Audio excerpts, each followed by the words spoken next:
No ano de 1910, o México se encontrava sob a liderança política de Porfírio Dias. Havia implantado a ditadura no México no ano de 1876 a 1880 e de 1884 a 1911, permanecendo mais de 30 anos no poder. Durante a ditadura porfirista, prevaleceram as grandes propriedades de terra e a ausência de liberdades democráticas. Porfírio Dias conduziu a classe latifundiária a assumir as ideias da burguesia norte-americana e europeia, negando todas as tradições indígenas mexicanas. A política de José Porfírio visou valorizar a entrada de capital estrangeiro para explorar os recursos minerais e vegetais e para fabricar produtos de exportação. A Revolução Mexicana teve como luta emblemática a busca pela revalorização da cultura indígena e a reforma agrária, ou seja, a distribuição de terras entre os camponeses. Essa necessidade de terra gerou o início de uma revolução. A desapropriação das terras camponesas se iniciou no período colonial, pelos colonos espanhóis, mais especificamente, e continuou no século XIX com os latifundiários. A situação se agravou na ditadura de Porfírio, culminando no ódio dos camponeses que viviam explorados. As pressões da população, da igreja e de uma elite que fazia oposição aumentaram. Não tendo mais saída, Porfírio Dias renunciou. Após a renúncia de Porfírio, Francisco Madero, que era integrante de uma elite que fazia oposição ao governo anterior, assumiu o poder no México. Madero conquistou a população mexicana com promessas de reformas sociais que iriam diminuir a exclusão social. Cerca de aproximadamente 70% da população mexicana era analfabeta. Com o passar do tempo, o novo governo não cumpriu com suas promessas, o que foi gerando insatisfações entre os camponeses que reivindicavam a posse da terra por meio da reforma agrária. Dois camponeses se destacaram na oposição ao governo de Madero: Emiliano Zapata e Francisco Pancho Villa, que eram os líderes da Revolução. Emiliano Zapata se opôs a vários governos sucessivos no México. Primeiro o governo de Madero, depois o governo de Victoriano Huerta e por último o governo de Venustiano Carranza. Zapata acusou Carranza de não cumprimento da reforma agrária, tão reivindicada pelos camponeses. No ano de 1911, lançou o Plano de Ayala, que reivindicava a reforma agrária mexicana. O documento se tornou um referencial para a luta na terra na América Latina. Villa e principalmente Zapata, além da reforma agrária, tinham como meta o retorno às origens, uma revalorização da identidade indígena mexicana. Eles contestavam a transformação dos latifúndios em fazendas modernas, agroindústrias, e queriam a volta do antigo sistema indígena de comunidades coletivas. No ano de 1913, Francisco Madero foi assassinado a mando de Victoriano Huerta, que instalou novamente a ditadura no México. O retorno na ditadura levou Villa ao norte e Zapata ao sul, visando a organização de novos movimentos revolucionários contra as tropas federais. Com o aumento das pressões populares, Huerta renunciou e em 1914 assumindo o poder em seu lugar por indicação Venustiano Carranza, apoiado pelos Estados Unidos. Uma nova constituição foi promulgada no México no ano de 1917, o que levou Carranza às eleições presidenciais, sendo eleito presidente. Esse fato desagradou bastante as camadas populares e os camponeses, que continuaram os conflitos contra o governo central. Entretanto, depois da morte de Zapata em 1919 e de Villa em 1923, o movimento revolucionário perdeu força, abrindo portas para a entrada do liberalismo, com apoio da elite proprietária de terra. A Revolução Mexicana teve vários líderes, mas os dois principais foram Emiliano Zapata e Pancho Villa. Emiliano Zapata era filho de Cleófas Salazar e Gabriel Zapata, um camponês mestiço, meio índio e meio branco, que treinava cavalos. No México, havia uma enorme concentração fundiária que deixava muitos camponeses sem terra. O governo de Porfírio Dias empreendeu esforços para que o capitalismo mexicano se desenvolvesse, apoiado no capital estrangeiro e em uma política de marginalização popular. Com grande capacidade de liderança e inconformado com o sistema ditatorial de Porfírio Dias, Zapata declarou seu desejo de promover a distribuição das terras de latifundiários entre a população carente. Após o manifesto de Emiliano Zapata, o governo mandou prendê-lo. Posto em liberdade, Zapata organizou, sob o lema Terra e Liberdade, um grupo de indígenas e camponeses principalmente do sul do país e passou a realizar ações de guerrilha, ocupando e repartindo as terras. Uniu-se a Pancho Villa, ex-domador de cavalos, ex-bandido e guerrilheiro, que liderava os camponeses do norte com o objetivo de combater o exército federal e os grandes proprietários, conquistando vilas e cidades. O primeiro efeito da Revolução Mexicana, que se iniciou em 1910, foi a derrubada do governo ditatorial de Díaz e a ascensão de Francisco Madero, com o apoio da pequena burguesia urbana e dos proletários, que ocorreu no ano de 1911. Emiliano Zapata propôs o Plano de Ayala, que além da reforma agrária queria a derrubada do governo de Madero. Porém, quando Vitoriano Huerta assassinou Madero, em 1913, Zapata se recusou a unir-se ao seu governo. Huerta acabou abandonando o país, deixando o poder em 1914 para Venustiano Carranza, líder do movimento constitucionalista. As medidas adotadas por Carranza levaram à elaboração de uma Constituição em 1917, que, apesar de possuir princípios igualitários, terminou por piorar a situação dos camponeses. A inimizade pessoal entre Pancho Villa e Carranza já era conhecida. Sem chegar a um acordo, Pancho Villa e Zapata declararam guerra. Em 1917, Carranza derrotou Pancho Villa e Zapata, civil isolado, acabando sendo morto a tiros pelas tropas do governo aos 40 anos. Dizem que a origem da carreira de bandido de Doreuto Arango, depois de chamado de Pancho Villa, teria começado por causa do abuso sofrido pela irmã. Verdade ou lenda? A trajetória desse bandoleiro e revolucionário mexicano fez dele um mito. No início do século XX, no México, o povo vivia num estado de miséria extrema. Havia cerca de 840 grandes proprietários e 2 milhões de camponeses sem terra no país, que se alimentavam exclusivamente de tortilhas de milho. Essa situação tornou-se insustentável e provocou a primeira revolução social do século XX. Uma revolução mais rural que urbana, cuja influência nos países vizinhos foi marcante. No final de 1910, o revolucionário Francisco Madero arregimentou as mais diversas forças de oposição ao ditador Porfírio Dias. Entre os recrutados estava Pancho Villa, homem famoso na região de Dourado e Chihuahua, pelo seu passado de ladrão de gado e assaltante de bancos, figura muito popular entre os camponeses, que o admiraram como uma espécie de Robin Hood. A 20 de novembro de 1910 explodiu a Revolução contra Dias, depois da batalha da cidade de Juárez, vencida pelas forças revolucionárias de Pancho Villa e da fuga do ditador, a 25 de maio de 1911, Madero tornou-se presidente da República em virtude das eleições de 1º de outubro. Assim decorreu a primeira etapa da Revolução Mexicana. Em fevereiro de 1913 foi a vez de Madero ser assassinado a mando do general Victoriano Huerta, marcando a abertura de um segundo turno revolucionário. Venustiano Carranza, um dos governadores de província, juntamente com Álvaro Obregón e Pancho Villa, pegaram em armas contra o general Huerta, que se exilou do país em 1915. Mas os 3 vitoriosos, Carranza, Obregón e Villa, se desentenderam e um terceiro turno revolucionário teve início. Numa única batalha, Pancho Villa perdeu a maior parte de seus efetivos. Entre os mortos e feridos, nada menos que 14 mil seguidores. Pouco depois, ele foi emboscado pelas forças do governo. Estas 2 vitórias militares foram possíveis porque os Estados Unidos reconheceram o governo de Venustiano Carranza e, além de fornecer armas, permitiram que utilizassem as ferrovias americanas para derrotar Villa. Assim, os americanos passaram a ser os maiores inimigos dos revolucionários que estavam com Pancho Villa. A primeira operação de vingança contra os gringos foi violenta. Villa determinou que fossem fuzilados 17 engenheiros texanos que estavam no México para reativar as minas do estado de Chihuahua. Somente um sobreviveu.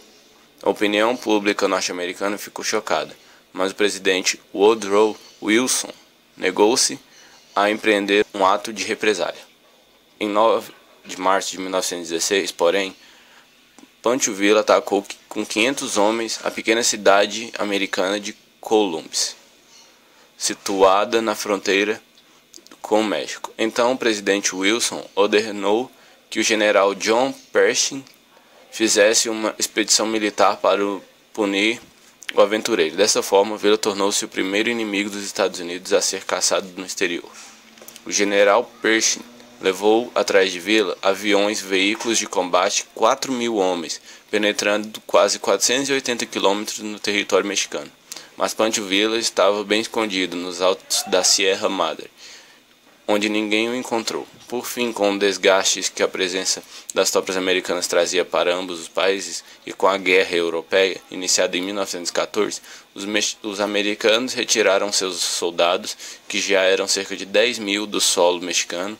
A desocupação terminou no início de 1917. 3 anos depois, Pancho Villa foi anistiado pelo governo e retirou-se para uma propriedade em Parral, onde foi assassinado. O processo de industrialização iniciado no Porfiriato abriu para as mulheres as portas das fábricas, oficinas, escritórios, comércio, repartições públicas e, em particular, aumentou sua participação no magistério. A criação da Escola Normal de Professores em 1888 atribuiu grande importância à profissão de professora. Em 1876, 58,33% dos professores eram do sexo masculino e 25% do feminino. Em 1900, 32,5% eram homens e 67,5% mulheres. Em 1907, 78,29% dos docentes eram mulheres. Assim, ela começou a sair dos estreitos limites do lar para outras atividades, não apenas laborais, mas também culturais e políticas, o que leva a uma significativa mudança de hábitos, que não foi muito bem vista pela imprensa da época. Por exemplo, o jornal El Clarín, de Guadalajara, disse: as senhoras e senhoritas da capital, muito ativas, assaz viris, que fazem discurso, compõem peças musicais e abraçam e beijam em público. Francamente, não nos agradam esses arrubos viris do sexo frágil. Afastem-nas de sua esfera natural de atuação. Separem-na de tarefas como pregar botões, preparar uma refeição ou de ensinar uma oração a seus filhos.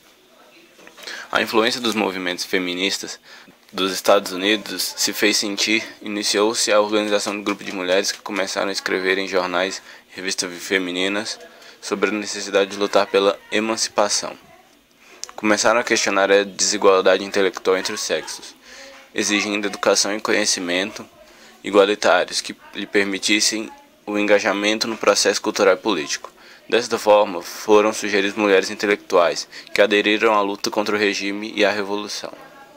Foi o caso de Dolores Jiménez e Muro, professora e poetisa, presidente da Liga Feminina Anti-Reeleição, Josefa Ortiz de Domínguez, e que ocupou o posto de coronel do Exército Zapatista até seu assassinato em 1919.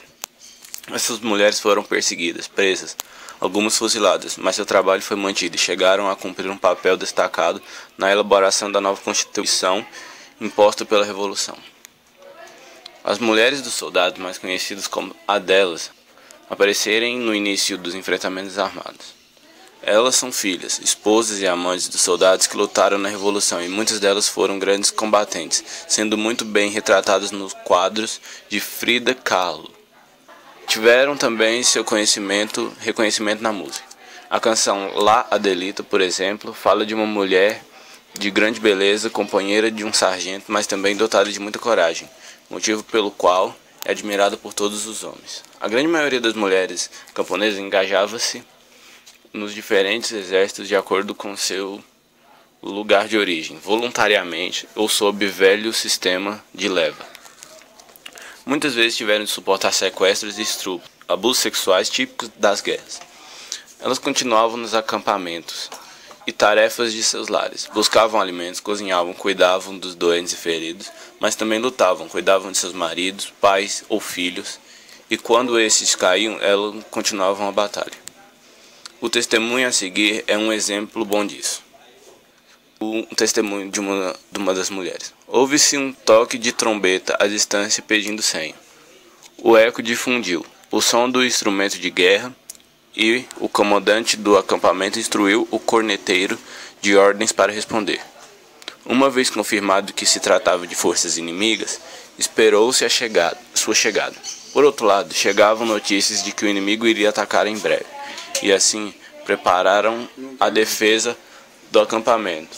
O comandante organizou a distribuição dos soldados sob seu comando. E de repente, uma mulher de soldado chegou a toda velocidade, agitando um trapo enquanto avisava aos gritos que o inimigo estava próximo. Então o comandante, como bom militar, alertou as tropas para dispararem somente sob seu comando. Efetivamente, quando a força contrária encontrava-se a uma distância conveniente, ele deu a ordem disparando sua calibre 45 sobre o inimigo, que se aproximava. Fogo!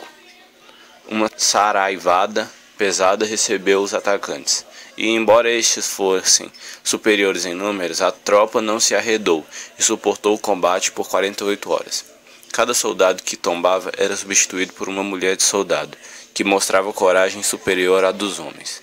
Estes, por sua vez, vendo esta demonstração de audácia, sentiram-se estimulados e derrotaram o inimigo.